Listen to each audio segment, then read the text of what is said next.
आप देख रहे हैं एबीएन महाराष्ट्र। मैं हूं आपके साथ मुनीर आरिफ खान। नाज़रीन, औरंगाबाद म्यूनिसिपल कॉरपोरेशन की जानिब से गुज़िश्ता 3 जून से पूरे शहर के मुख्तलिफ इलाकों में इंहदामी कार्रवाई का सिलसिला जारी था।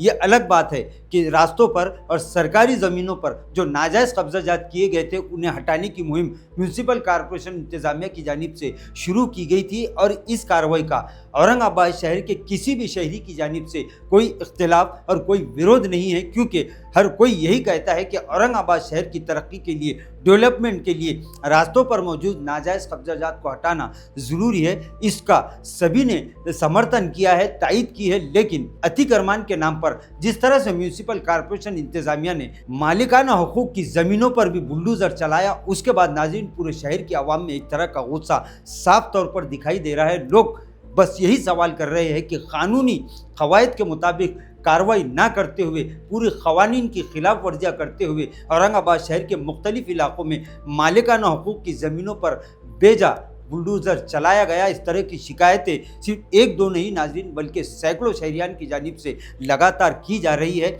लोगों का ये सवाल है कि इतना सारा होने के बावजूद अब तक हुकूमत और कानून खामोश क्यों है। नाज़रीन, वहीं आपको बता दें कि इस ताल्लुक़ से गुज़िश्ता 2-4 दिनों से शहर में जिस तरह की बहस चल रही है, उसके मुताबिक जी श्रीकांत ने मालिकाना हुकूक रखने के बावजूद, परमिशन रहने के बावजूद जिन घरों को और जिन दुकानों को मुनहदिम किया है, उसे लेकर पूरे शहर की आवाम एक तरह से बेचैनी के माहौल में ज़िंदगी गुजारने पर मजबूर हो चुकी है। लोग गुंटेबारी को लेकर, टीडीआर को लेकर और गैर कानूनी इन्हदाम को लेकर तरह तरह के सवालात इंतज़ामिया और हुकूमत से कर रहे हैं। लेकिन इसी बीच एक ख़ास खबर ये सामने आ रही है कि रियासती हुकूमत ने और मुतल्लिका इंतज़ामिया ने एडमिनिस्ट्रेटर जी श्रीकांत को मुंबई तलब किया है। आपको बता दें कि गुज़िश्ता दिन प्रशांत मम ने जिस तरह के इल्ज़ामात एडमिनिस्ट्रेटर जी श्रीकांत पर लगाए थे, उसकी सफाई पेश करने का आज मुतल्लिका वजारत को मौका था और इसी ताल्लुक़ से मालूमात हासिल करने के लिए ऐसा कहा जा रहा है कि एडमिनिस्ट्रेटर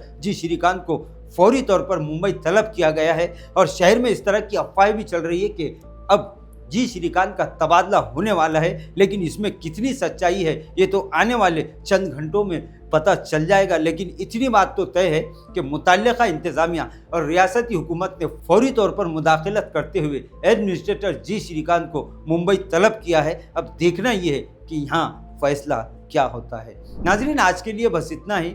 फिर मुलाकात होगी कुछ नई वीडियो के साथ। तब तक के लिए हमें इजाज़त दीजिए। अल्लाह हाफिज़।